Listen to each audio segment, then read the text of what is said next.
ಕನ್ನಡ ನಾಡು, ಇದು ಕನ್ನಡಿಗರ ನಾಡಿಮಿಡಿತ.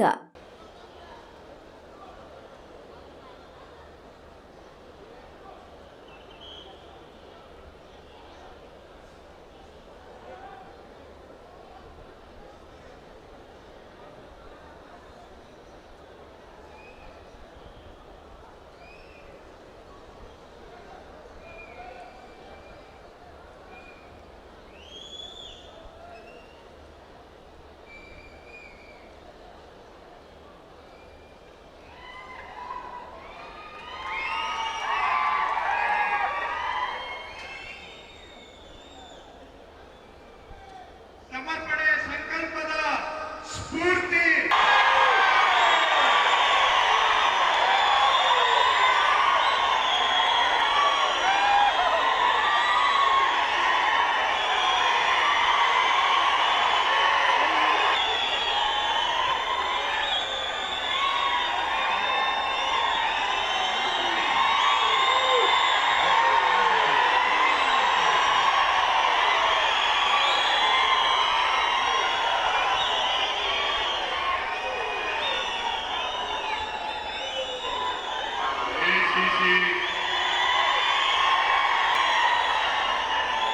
ಅಧ್ಯಕ್ಷರಾದಂತ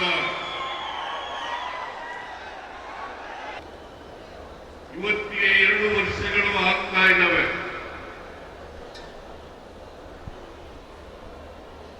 ಈ 2 ವರ್ಷಗಳ ಅವಧಿ ಪೂರೈಸಿದ ಕಾರಣಕ್ಕೋಸ್ಕರ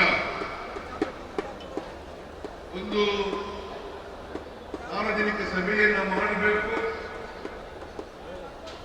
ಆ ಸಾರ್ವಜನಿಕ ಸಭೆಯಲ್ಲಿ ಕಳೆದ 2 ವರ್ಷಗಳ ಅವಧಿಯಲ್ಲಿ ನಾವೇನೇನು ಜನಗಳಿಗೆ ಕೊಟ್ಟಿದ್ದೇವೆ, ನಾವೇನು ಮಾತು ಕೊಟ್ಟಿದ್ದು, ಏನು ಕಾರ್ಯಕ್ರಮಗಳನ್ನು ಕೊಟ್ಟಿದ್ದೇವೆ, ಯಾವುಗಳನ್ನು ಜಾರಿ ಮಾಡಿದ್ದೇವೆ, ಅವುಗಳನ್ನು ತಿಳಿಸಬೇಕು ಅಂತೇಳಿ ನಾವು ತೀರ್ಮಾನ ಮಾಡಿ ಇದನ್ನ ಹೊಸಕೋಟೆಯಲ್ಲಿ ಇದು ಮಾಡಬೇಕು ಅಂತ ತೀರ್ಮಾನ ಮಾಡಿದೋ. ಹಾಗಾಗಿ ಇವತ್ತು ಹೊಸಪೇಟೆಯಲ್ಲಿ ಈ ಕಾರ್ಯಕ್ರಮ ನಡೀತಾ ಇದೆ. ಈ ಕಾರ್ಯಕ್ರಮಕ್ಕೆ ಯಶಸ್ವಿಯಾಗಲಿಕ್ಕೆ ವಿಷ್ಣುಬೈರೇಗೌಡ, ಜಮೀನಾಬಾದ್ ಖಾನ್ ಮತ್ತು ಹೊಸಪೇಟೆ ಕ್ಷೇತ್ರದ ರವಿಯಪ್ಪ ಮತ್ತು ಇಡೀ ರಾಜ್ಯದ ಎಲ್ಲ ಶಾಸಕರು, ಮಾಜಿ ಶಾಸಕರು, ಸಂಸತ್ ಸದಸ್ಯರು ಅವರೆಲ್ಲರೂ ಕೂಡ ಶ್ರಮಪಟ್ಟು ಇಷ್ಟೊಂದು ದೊಡ್ಡ ಪ್ರಮಾಣದಲ್ಲಿ ಜನರನ್ನ ಸೇರಿಸಿ ಈ ಕಾರ್ಯಕ್ರಮವನ್ನು ಮಾಡಿದ್ದಾರೆ. ಇದರ ಯಶಸ್ಸಿಗೆ ಕಾರಣಕರ್ತರಾದಂತ ಎಲ್ಲರಿಗೂ ಕೂಡ ಸರ್ಕಾರದ ಪರವಾಗಿ ಧನ್ಯವಾದಗಳನ್ನು ಹೇಳಲಿಕ್ಕೆ ಬಯಸ್ತಾ ಇದ್ದೇನೆ. ಈ ಕಾರ್ಯಕ್ರಮಕ್ಕೆ ಎಐಸಿಸಿ ಅಧ್ಯಕ್ಷರಾದಂತ ಶ್ರೀ ಮಲ್ಲಿಕಾರ್ಜುನ ಖರ್ಗೆ ಅವರು ಆಗಮಿಸಿದ್ದಾರೆ ಮತ್ತು ಈ ಕಾರ್ಯಕ್ರಮವನ್ನು ಉದ್ಘಾಟನೆ ಮಾಡಿದ್ದಾರೆ. ಜೊತೆಗೆ ಲೋಕಸಭೆಯಲ್ಲಿ ವಿರೋಧ ಪಕ್ಷದ ನಾಯಕರಾದಂತ ನಮ್ಮೆಲ್ಲರ ನಾಯಕರು ಆದಂತ ಶ್ರೀ ರಾಹುಲ್ ಗಾಂಧಿಯವರು ಗ್ರಾಮ ಕಂದಾಯ ಹಕ್ಕು ಪತ್ರಗಳನ್ನು ವಿತರಣೆ ಮಾಡಿದ್ದಾರೆ. ಅವರು ಈವರೆಗೂ ಕೂಡ ನಾನು ಸರ್ಕಾರದ ಪರವಾಗಿ ಅತ್ಯಂತ ಗೌರವಪೂರ್ವಕವಾಗಿ ಧನ್ಯವಾದಗಳನ್ನು ಈ ಸಂದರ್ಭದಲ್ಲಿ ಹೇಳಲಿಕ್ಕೆ ಬಯಸ್ತಾ ಇದ್ದೇನೆ.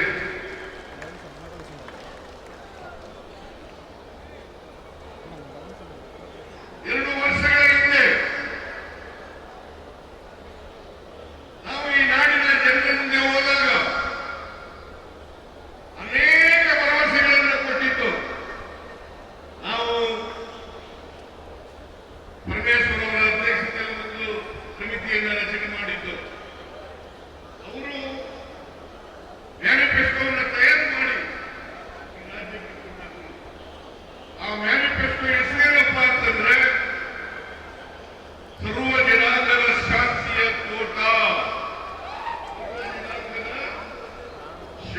ರಾಷ್ಟ್ರೀಯ ತೋಟ. ನಾವು ಆ ಮ್ಯಾನಿಫೆಸ್ಟೋನಲ್ಲಿ ಸುಮಾರು 593 ಭರವಸೆಗಳನ್ನು ಕೊಟ್ಟಿದ್ದು. 593 ಭರವಸೆಗಳನ್ನ ಆ ಮ್ಯಾನಿಫೆಸ್ಟೋ ಮೂಲಕ ಕೊಟ್ಟಿದ್ದು. ಅವುಗಳಲ್ಲಿ ಕಳೆದ 2 ವರ್ಷದಲ್ಲಿ 242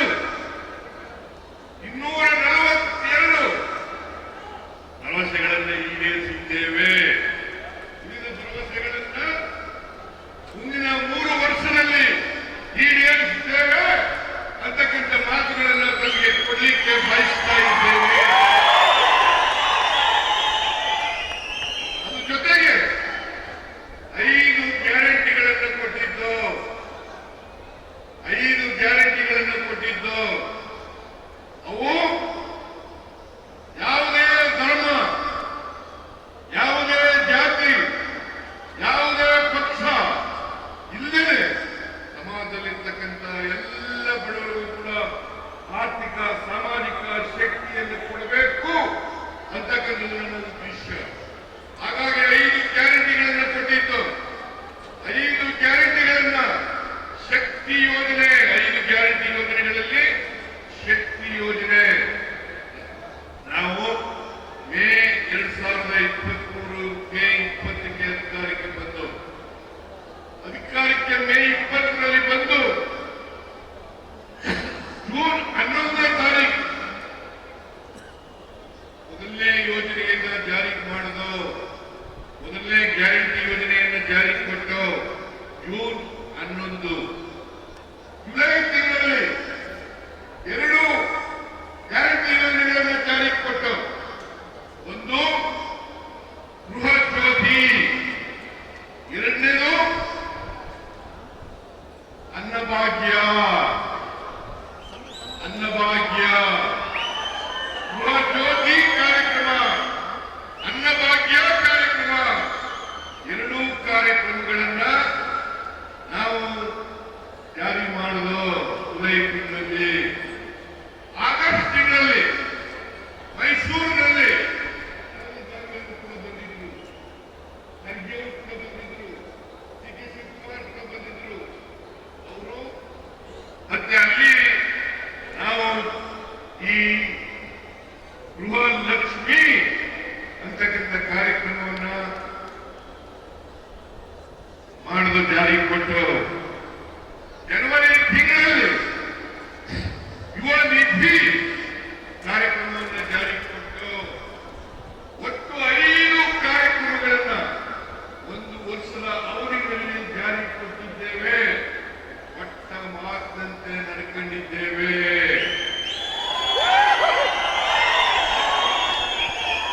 ಯಾವುದಾದರೂ ಸರ್ಕಾರ ಕೊಟ್ಟ ಮಾತಿನಂತೆ ನಡ್ಕೊಂಡಿದ್ರೆ ಅದು ಕಾಂಗ್ರೆಸ್ ಸರ್ಕಾರ, ಅದು ಡಾಕ್ಟರ್ ಸರ್ಕಾರ.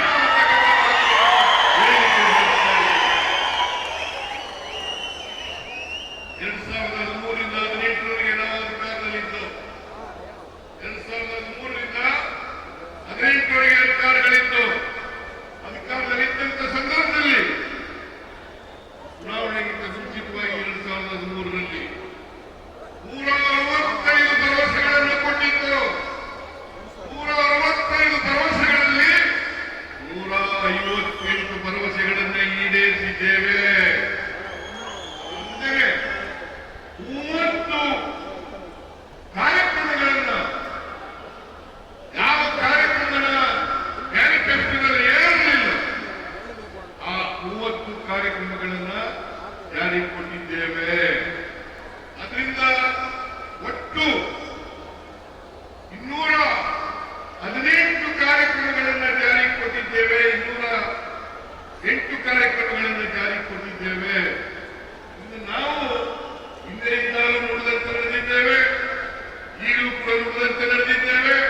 ಜನತೆಗೆ ಕೊಟ್ಟ ಮಾತುಗಳನ್ನು ಈಡೇರಿಸಿದ್ದೇವೆ ಅಂತಕ್ಕಂಥ ಮಾತುಗಳನ್ನು ಹೇಳಲಿಕ್ಕೆ ಬಯಸ್ತಾ ಇದ್ದೇವೆ.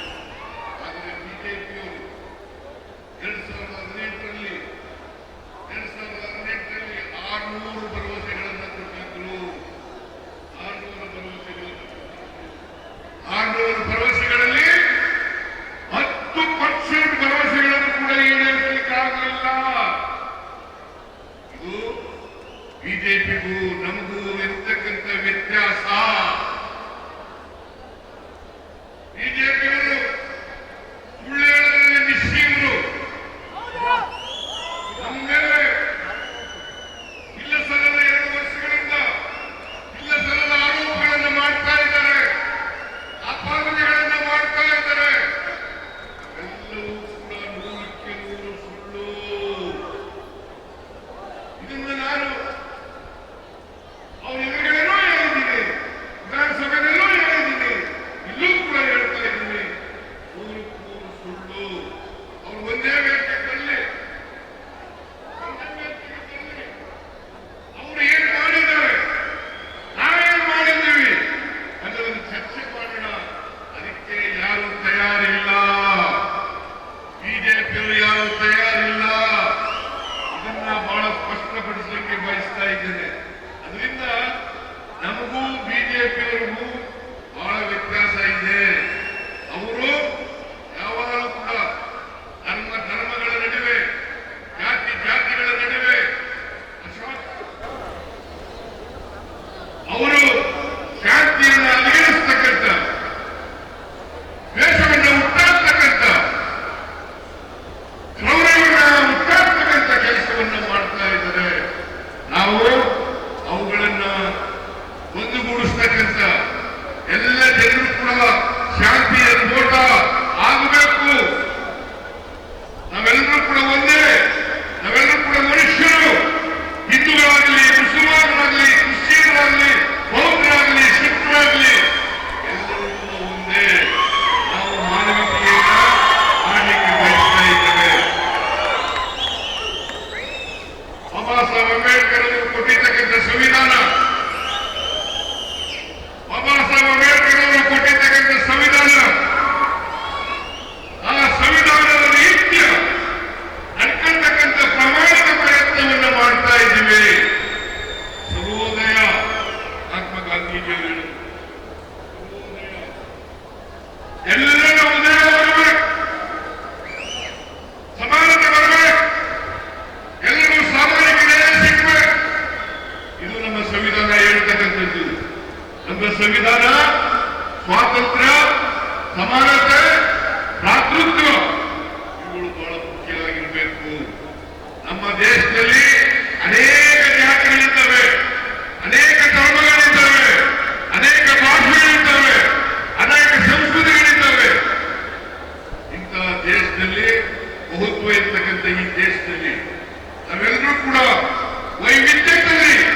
ವೈವಿಧ್ಯತೆಯಲ್ಲಿ ಏಕತೆಯನ್ನ ಸಾರಬೇಕು ಅಂತಕ್ಕಂಥದ್ದು ನಮ್ಮ ಪಕ್ಷದ ಉದ್ದೇಶ. ಆ ರೀತಿಯಲ್ಲಿ ನಡೀತಕ್ಕಂಥ ಪ್ರಾಮಾಣಿಕ ಪ್ರಯತ್ನವನ್ನು ನಾವು ಮಾಡ್ತಾ ಇದ್ದೇವೆ.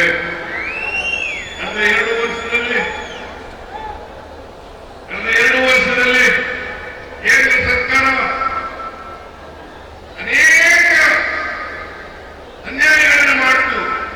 ನಮ್ಮ ಪಾಲು ಸಂವಿಧಾನಬದ್ಧವಾಗಿ ನಮಗೆ ನ್ಯಾಯವಾಗಿ ಸಿಗಬೇಕಾದಂತಹ ಪಾಲನ್ನು ಅದೇ ರೀತಿ ನೋಡ್ಬೇಕಂತ ಕೆಲಸವನ್ನು ಮಾಡಿದ್ರು. ನಮ್ಮ ಪಾಲನ್ನು ಕೊಡಲಿಲ್ಲ. ನಿಜ ಹೇಳಬೇಕು ಅಂತಂದ್ರೆ 15ನೇ ಹಣಕಾಸು ಆಯೋಗದಲ್ಲಿ ನಮಗೆ ನಷ್ಟ, ಪ್ರತಿ ವರ್ಷ ನಷ್ಟ ಆದದ್ದು 13,000 ಕೋಟಿ. 13,000 ಕೋಟಿ. ನಾವು ಪ್ರತಿ ವರ್ಷ ಪ್ರತಿ ವರ್ಷ 4.5 ಲಕ್ಷ ಕೋಟಿ ರೂಪಾಯಿಗಳನ್ನು ಕಟ್ಟುತ್ತೇವೆ. ತೆರಿಗೆ ಕೋಟಿ ರೂಪಾಯಿಗಳನ್ನು ಕೊಡ್ತೇವೆ.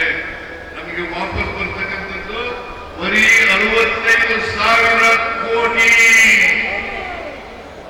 ಪ್ರತಿ ವರ್ಷ 4.5 ಲಕ್ಷ ಕೋಟಿ ರೂಪಾಯಿಗಳನ್ನ ನಾವು ತೆರಿಗೆ ರೂಪದಲ್ಲಿ ಕೇಂದ್ರ ಸರ್ಕಾರಕ್ಕೆ ಕೊಟ್ಟರೆ ನಮಗೆ ವಾಪಸ್ ಬರ್ತಕ್ಕಂಥದ್ದು ಬರೀ 65,000 ಕೋಟಿ. ಅಂದ್ರೆ ಸುಮಾರು 14ರಿಂದ 15 ಪೈಸೆ. 3 ರೂಪಾಯಿ, 1 ರೂಪಾಯಿ ಕೊಟ್ಟರೆ, ನಾವು 1 ರೂಪಾಯಿ ತೆರಿಗೆ ರೂಪದಲ್ಲಿ ಕೊಟ್ಟರೆ ಅಥವಾ 100 ರೂಪಾಯಿ ಕೊಟ್ಟರೆ ನಾವು ಬರ್ತಕ್ಕಂಥದ್ದು 14ರಿಂದ 15 ರೂಪಾಯಿಗಳು ಮಾತ್ರ. ಇಷ್ಟು ಮಟ್ಟಿಗೆ ಅನ್ಯಾಯ ಆಗ್ತಾ ಇದೆ. ಈ ಅನ್ಯಾಯವನ್ನು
ಕಾಸು ಕೂಡ ಬಂದಿಲ್ಲ.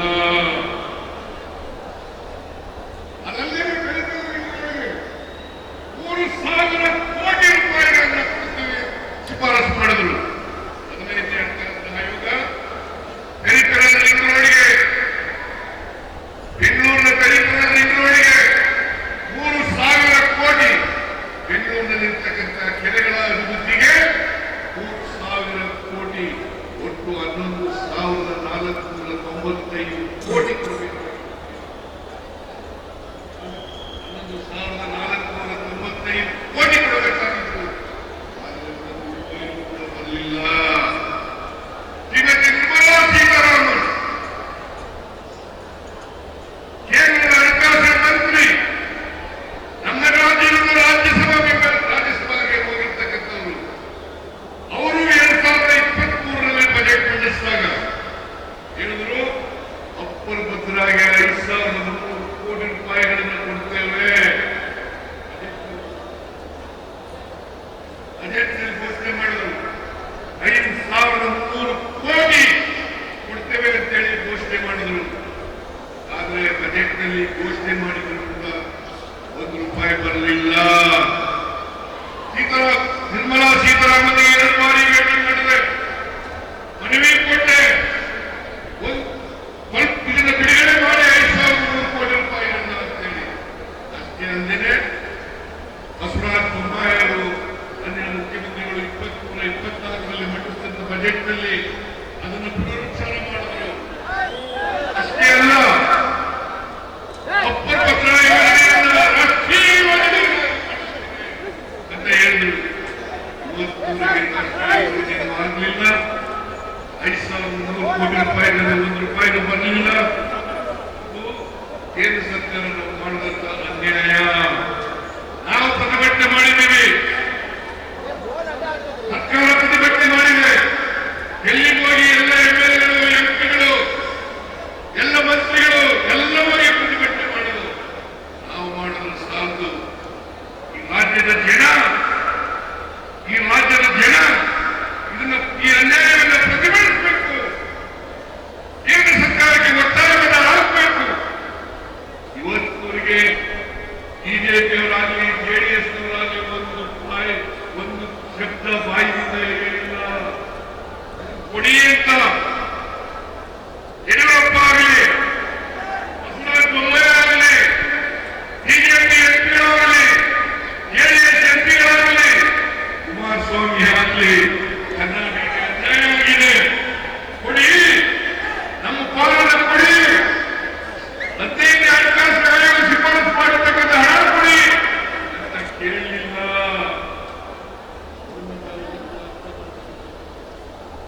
ಬಿಜೆಪಿಗೆ ತಕ್ಕ ಪಾಠವನ್ನು ಕಲಿಸ್ತಕ್ಕಂಥ ದಿನಗಳು ಇನ್ನು ಮುಂದೆ ಬಂದೇ ಬರ್ತವೆ. ಅದನ್ನು ಮಾಡಬೇಕು ಅಂತಕ್ಕಂಥದ್ದು ನನ್ನ ಕಳಕಳಿಯ ಮನವಿ ಅಂತಕ್ಕಂಥ ಮಾತುಗಳನ್ನು ಹೇಳಲಿಕ್ಕೆ ಬಯಸ್ತಾ ಇದ್ದೇನೆ. 2013ರಲ್ಲಿ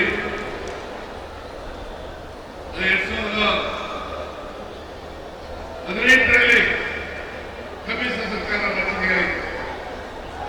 ಅದನ್ನು ಬುಡಮೇಲು ಮಾಡಿ ಆಪರೇಷನ್ ಕಮಲದ ಮೂಲಕ ಬುಡಮೇಲು ಮಾಡಿ ಅಧಿಕಾರಕ್ಕೆ ಬಂದರು. ಯಡಿಯೂರಪ್ಪ ಅಧಿಕಾರಕ್ಕೆ ಬಂದರು. ಇವತ್ತು ಕುಮಾರಸ್ವಾಮಿ ಅವರ ಜೊತೆ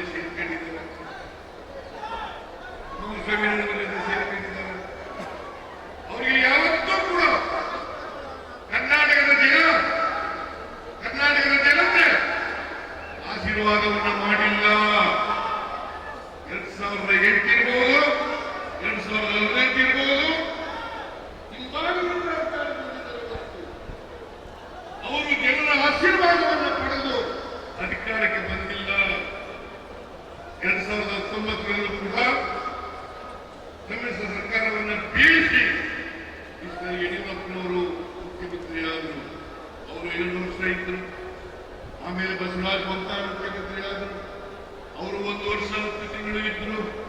ಅವರು ಯಾರು ಕೂಡ ಕರ್ನಾಟಕದಲ್ಲಿ ಅವರು ಹೇಳಿದಂತ ಒಂದು ಭರವಸೆಯನ್ನು ಕೂಡ ಈಡೇರಿಸಲಿಕ್ಕೆ ಹೋಗಲಿಲ್ಲ. ರಾಜ್ಯವನ್ನು ಆರ್ಥಿಕವಾಗಿ ನಿರ್ವಹಣೆ ಮಾಡುವುದು, ಆರ್ಥಿಕ ತಾತ್ಕಾಲಿಕವಾಗಿ ದಿವಾಳಿ ಮಾಡುವುದು, ಸಮಾಜದಲ್ಲಿ ವಿಷಬೀಜವನ್ನ ಬಿತ್ತಿ ಮಾನವೀಯತೆಯನ್ನ ಹಾಳು ಮಾಡ್ತಕ್ಕಂಥ ಕೆಲಸವನ್ನ ಮಾಡಿದರು. ಅಷ್ಟೇ ಅಲ್ಲ, ಅವರು ಅವರ ಸರ್ಕಾರ ಇದ್ದಾಗ 2,70,000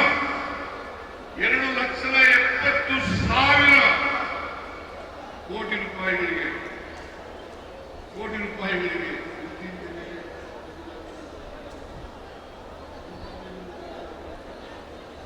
ದುಡ್ಡನ್ನ ಕೊಡಲಿಲ್ಲ. ಕೆಲಸ ಪ್ರಾರಂಭ ಮಾಡಿದ್ರು, ಆದರೆ ಲಂಚ ಮಾತ್ರ ಹೊಡೆದರು. ನಾನು ಹೇಳೋದಲ್ಲ, ಅಂದಿನ ಕಾಂಟ್ರಾಕ್ಟರ್ಸ್ ಅಸೋಸಿಯೇಷನ್ ಅವರು 40% ಲಂಚವನ್ನು ಪಡೆದಿದ್ದಾರೆ ಅಂತೇಳಿ ಅವರು ಪತ್ರಿಕೆಗಳಲ್ಲಿ ಹೇಳಿದರು, ನಮ್ಮ ಸರ್ಕಾರಕ್ಕೆ ಕೊಟ್ಟರು, ನನಗೆ ಕೊಟ್ಟರು. ಆದರೂ ನಾನು ಅದಕ್ಕೋಸ್ಕರ ಪುನಃ ಅವರ ಅಧ್ಯಕ್ಷರಲ್ಲಿ, ನಾಗಮೋಹನ್ ಅವರ ಅಧ್ಯಕ್ಷರಲ್ಲಿ ಸಮಿತಿಯನ್ನು ಮಾಡಿದೆ, ಆಯೋಗವನ್ನು ರಚನೆ ಮಾಡಿದೆ. ಆಯೋಗದ ಅಧ್ಯಕ್ಷರನ್ನು ಮಾಡಿ ಅವರು ವರದಿಗಳನ್ನು ಕೊಟ್ಟಿದ್ದಾರೆ. ಅವರು ತಪ್ಪಿತಸ್ಥರು ಅಂತೇಳಿ ಸಾಬೀತಾಗಿದೆ. ಅದ್ರ ಜೊತೆಗೆ 1,66,000 ಕೋಟಿ ರೂಪಾಯಿಗಳಿಗೆ ಮುಖ್ಯಮಂತ್ರಿಗಳ ಡಿಸ್ಕ್ರಿಷನರಿ ಪವರ್ನಲ್ಲಿ 1,66,000 ಮಂಜೂರಾತಿಯನ್ನು ಕೊಟ್ಟರು.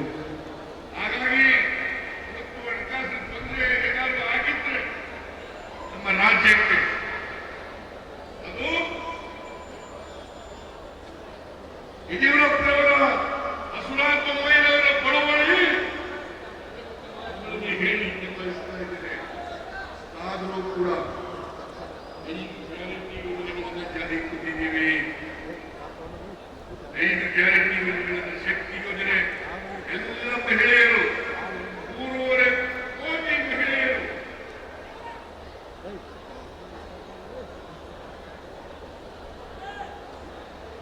3.5 ಕೋಟಿ ಮಹಿಳೆಯರು ಶಕ್ತಿ ಯೋಜನೆ ಮೂಲಕ ಸರ್ಕಾರಿ ಬಸ್ಗಳಲ್ಲಿ ಫ್ರೀಯಾಗಿ ಓಡಾಡ್ತಾ, ಸರ್ಕಾರಿ ಯೋಜನೆಗಳಲ್ಲಿ ಫ್ರೀಯಾಗಿ ಓಡಾಡ್ತಾ ಇದ್ದಾರೆ. ಇಲ್ಲಿವರೆಗೆ 459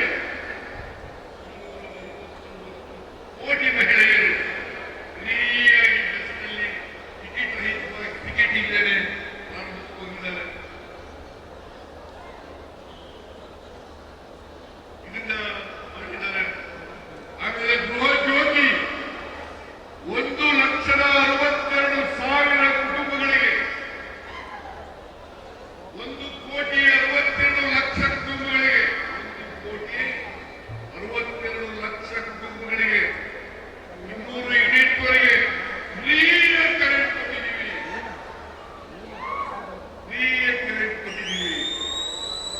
ಅಷ್ಟೇ ಅಲ್ಲ, 1,22,00,000 ಕುಟುಂಬಗಳಿಗೆ ಮನೆ ನಿರ್ಮಾಣಿಗೆ 2,000 ರೂಪಾಯಿ ಕೊಡ್ತಕ್ಕಂಥ ಕೆಲಸವನ್ನು ಮಾಡಿದ್ದೇವೆ. ಅದಲ್ಲದೆ ಅನ್ನಭಾಗ್ಯ ಸುಮಾರು 4,42,00,000 BPL ಕಾರ್ಡ್ಗಳಿಗೆ ಅಕ್ಕಿಯನ್ನು ಕೊಡ್ತಾ ಇದ್ದೇವೆ. 2,67,000 ಜನರಿಗೆ, ಯುವಕರಿಗೆ ಯುವತಿಯರಿಗೆ ಯುವ ನಿಧಿ ಕಾರ್ಯಕ್ರಮವನ್ನು ಜಾರಿ ಮಾಡಿದ್ದೇವೆ. ಎಲ್ಲ ಹಣಕಾಸು ನಾವು ನುಡಿದಂತೆ ನಡೆದಿದ್ದೇವೆ. ಬಿಜೆಪಿಯವರು ಮುಂದೆ ಜನಾಕ್ರೋಶ, ನಾನು ಅವರು ಕೊಡಬೇಕಾಗಿತ್ತು, ಇದನ್ನು ನೋಡಬೇಕಾಗಿತ್ತು. ಜನರ ಆಕ್ರೋಶ ಇರ್ತದೆ. ಇಷ್ಟೊಂದು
ರೂಪಾಯಿ.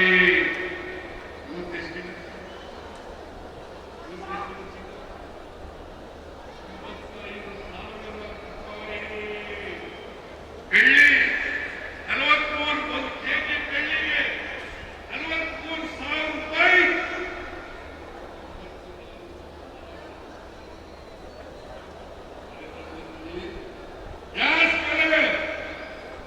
ಗ್ಯಾಸ್ ಬೆಲೆ 2014ರಲ್ಲಿ 414 ರೂಪಾಯಿ. 414 ರೂಪಾಯಿ. 879 ರೂಪಾಯಿ. 1,000 ರೂಪಾಯಿ ಕೊಟ್ಟಿತ್ತು. ಈಗ ಕಡಿಮೆ ಆಗಿದೆ. ಡಾಲರ್ಸ್ ಬೆಲೆ ನಮ್ಮ ರೂಪಾಯಿ ಬೆಲೆ ಅವತ್ತು ಡಾಲರ್ಸ್ ಬೆಲೆ 2014ರಲ್ಲಿ 59 ರೂಪಾಯಿ ಇತ್ತು.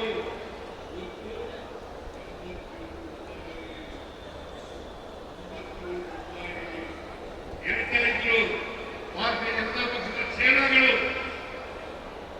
ನರೇಂದ್ರ ಮೋದಿಯವರ ಸೇನಾಗಳು, ಕರ್ನಾಟಕದಲ್ಲಿರ್ತಕ್ಕಂಥ ಸೇನಾಗಳು ಹೇಳ್ತಾ ಇದ್ರು ಏನಂತ, ನಾವು $1 ರೂಪಾಯಿ ಮಾಡ್ತೇವೆ ಅಂತ ಹೇಳಿದ್ರು. ಇವತ್ತು 59 ರೂಪಾಯಿ ಇದ್ದದ್ದು 59 ರೂಪಾಯಿ ಇದ್ದದ್ದು 87 ರೂಪಾಯಿ ಇದೆ. ಪೆಟ್ರೋಲ್, ಡೀಸೆಲ್, ಗ್ಯಾಸ್ ಮತ್ತು ಇಂಟರ್ನ್ಯಾಷನಲ್ ಮಾರ್ಕೆಟ್ ನಲ್ಲಿ ಕಚ್ಚಾ ತೈಲದ ಬೆಲೆ ಕಡಿಮೆಯಾಗಿದೆ ಕೂಡ. $125 ಒಂದು ಬ್ಯಾರಲ್ಗೆ, $125 ಒಂದು ಬ್ಯಾರಲ್ಗೆ ಹೋಗಿತ್ತು. ಅಂದ್ರೆ ಈಗ $65 ಬ್ಯಾರಲ್ಗೆ ಅದು ಜನಗಳಿಗೆ ವರ್ಗಾವಣೆ ಆಗಲಿಲ್ಲ. ಹಾಗಾಗಿ ಎಲ್ಲ ಆಹಾರ ಪದಾರ್ಥಗಳು ಗಗನವನ್ನು ಮುಟ್ಟತಕ್ಕಂಥ ಕೆಲಸ ಆಯಿತು. ಇಲ್ಲಿ ಬಿಜೆಪಿ ತಂಪೆ ಹೊಡಿತಾ ಇದ್ದಾರೆ. ತಂಪೆ ಹೊಡಿತಾ ಇದ್ದಾರೆ. ಏನಂತಾರೆ? ಜನಾಕ್ರೋಶ ಬೆಲೆ ಏರಿಕೆ ಮಾಡಿದ್ದಾರೆ.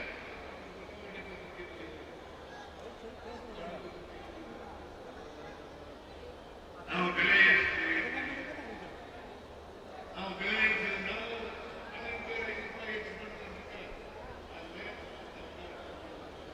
ನೇರವಾಗಿ ರೈತರಿಗೆ ವರ್ಗಾವಣೆ ಮಾಡ್ತಕ್ಕಂಥ ಡೀಸೆಲ್ ಬೆಲೆ 2 ರೂಪಾಯಿ ಹೆಚ್ಚಿದ ನಿಜ. ಆದರೆ ಪಕ್ಕದ ರಾಜ್ಯಗಳಿಗಿಂತ ಕಡಿಮೆ ಇದೆ. ಪಕ್ಕದ ರಾಜ್ಯಗಳಿಗಿಂತ ಕಡಿಮೆ ಇದೆ. ಆದ್ರಿಂದ ಜನಾಕ್ರೋಶ ಕಾರ್ಯಕ್ರಮ ಅದು ಸುಳ್ಳು ಕಾರ್ಯಕ್ರಮ. ಜನಾಕ್ರೋಶ ಎಲ್ಲೂ ಕೂಡ ಇಲ್ಲ. ಅದಕ್ಕೆ ಇವತ್ತು ಇಷ್ಟೊಂದು ದೊಡ್ಡ ಪ್ರಮಾಣದಲ್ಲಿ 2 ವರ್ಷದ ನಮ್ಮ ಅಧಿಕಾರದಲ್ಲಿದ್ದಂಥ 2 ವರ್ಷದ ಅವಧಿಯನ್ನ ವಿಜೃಂಭಣೆಯಿಂದ ಆಚರಣೆ ಮಾಡತಕ್ಕಂಥ ಕೆಲಸವನ್ನು ಮಾಡಿದ್ದೇವೆ. ಇವತ್ತು ಕೃಷ್ಣ ಬೈರೇಗೌಡರು 1 ಕೋಟಿ 12 ಲಕ್ಷ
ಬಹಳ ಉದ್ದಿಮೆ ಭಾಷಣ ಮಾಡಕ್ಕೆ ಹೋಗಲ್ಲ. ನಮ್ಮಲ್ಲಿ ಬಹಳಷ್ಟು ಮಾತುಗಳಿದ್ದಾವೆ ಹೇಳಲಿಕ್ಕೆ, ಬಹಳಷ್ಟು ಸಾಧನೆಗಳಿದ್ದಾವೆ ಹೇಳಲಿಕ್ಕೆ. ಎಲ್ಲ ಸಾಧನೆಗಳನ್ನು ಕೂಡ ಹೇಳಲಿಕ್ಕೆ ಹೋಗಲ್ಲ. ಕೆಲವು ಸಾಧನೆಗಳನ್ನು ಮಾತ್ರ ಇನ್ನು ಮುಂದೆ ಇಟ್ಟಿದ್ದೇನೆ. ಪ್ರಜಾಪ್ರಭುತ್ವ ವ್ಯವಸ್ಥೆಯಲ್ಲಿ ನೀವೇ ನಮ್ಮ ಮಾಲೀಕರು, ನೀವೇ ನಮ್ಮ ಮಾಲೀಕರು. ನೀವು ತೀರ್ಮಾನ ಮಾಡಬೇಕು. ಯಾರು ಕೊಟ್ಟ ಮಾತನ್ನು ನಡೆಯುತ್ತಾರೆ, ಯಾರು ಕೊಟ್ಟ ಮಾತನ್ನು ನಡೆಯಲ್ಲ ಹೇಳ್ತಾ ಇವತ್ತು ವಿಷ್ಣು ಬೈರೇಗೌಡರು, ಯಡಿಯೂರಪ್ಪ ಮತ್ತು ರವಿಯಪ್ಪನವರು ಎಲ್ಲ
ಒಂದು ಹೊಸ ಗ್ರಾಮೀಣ ಪಥವನ್ನು ನಿರ್ಮಾಣ ಮಾಡಲಿಕ್ಕೆ ಕಾರ್ಯಕ್ರಮವನ್ನು ರೂಪಿಸಿದ್ದೇವೆ.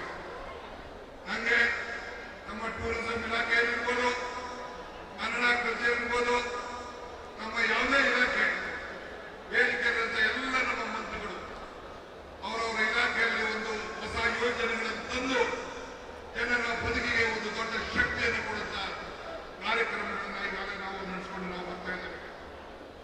ಒಂದು ವೇಳೆ ನುಡಿದಂತೆ ನಡೆದಿದ್ದೇವೆ.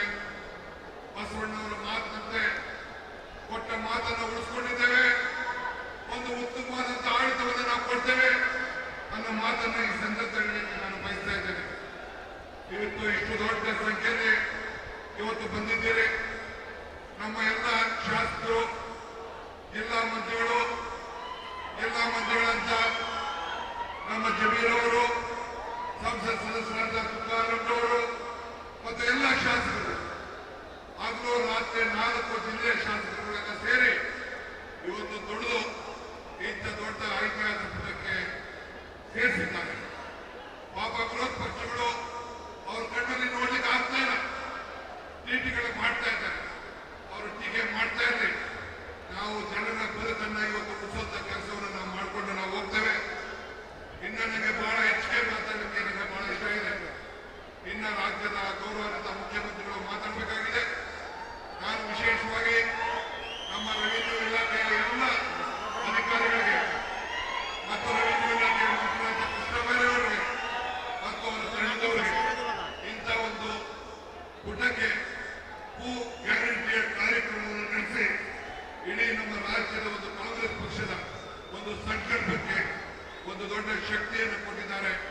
ಅದಕ್ಕೆ ಅವರಿಗೆ ಮತ್ತು ಎಲ್ಲರೂ ಕೂಡ ಪಕ್ಷದ ಅಧ್ಯಕ್ಷರಾಗಿ, ಈ ರಾಜ್ಯದ ಉಪಮುಖ್ಯಮಂತ್ರಿಯಾಗಿ, ಎಲ್ಲ ನನ್ನ ಸಹೋದ್ಯೋಗಿಗಳ ಪರವಾಗಿ ಅವರೆಲ್ಲರೂ ಕೂಡ ಅಭಿನಂದಿಸಿ, ವಿಶೇಷವಾಗಿ ರಾಹುಲ್ ಗಾಂಧಿ ಮತ್ತು ಮಲ್ಲಿಕಾರ್ಜುನ ಖರ್ಗೆ ಸಾಹೇಬರು ಈ ಗ್ಯಾರಂಟಿಗಳನ್ನ ಮುಂದುವರಿಸಿಕೊಂಡು ಹೋಗಬೇಕು, ಜನರ ಬದುಕನ್ನು ನೋಡಬೇಕು ಅಂತ ಹೇಳಿ ಮಾರ್ಗದರ್ಶನವನ್ನು ಕೊಟ್ಟಿದ್ದಾರೆ. ಅದನ್ನು ಮಾಡ್ತೇವೆ ಅಂತ ಹೇಳಿ ನನ್ನ ಮಾತನ್ನು ಮುಗಿಸ್ತೇನೆ. ಜೈ ಹಿಂದ್, ಜೈ ಕರ್ನಾಟಕ. ನೀವಿನ್ನು ಕನ್ನಡ ನಾಡು ವಾಹಿನಿಯನ್ನು ಸಬ್ಸ್ಕ್ರೈಬ್ ಮಾಡಿಕೊಂಡಿಲ್ವಾ? ಈಗಲೇ ಸಬ್ಸ್ಕ್ರೈಬ್ ಮಾಡಿ ಬೆಲ್ ಐಕಾನ್ ಅನ್ನು ಒತ್ತಿ ನೋಟಿಫಿಕೇಶನ್ಗಳನ್ನ ಪಡೆಯಿರಿ.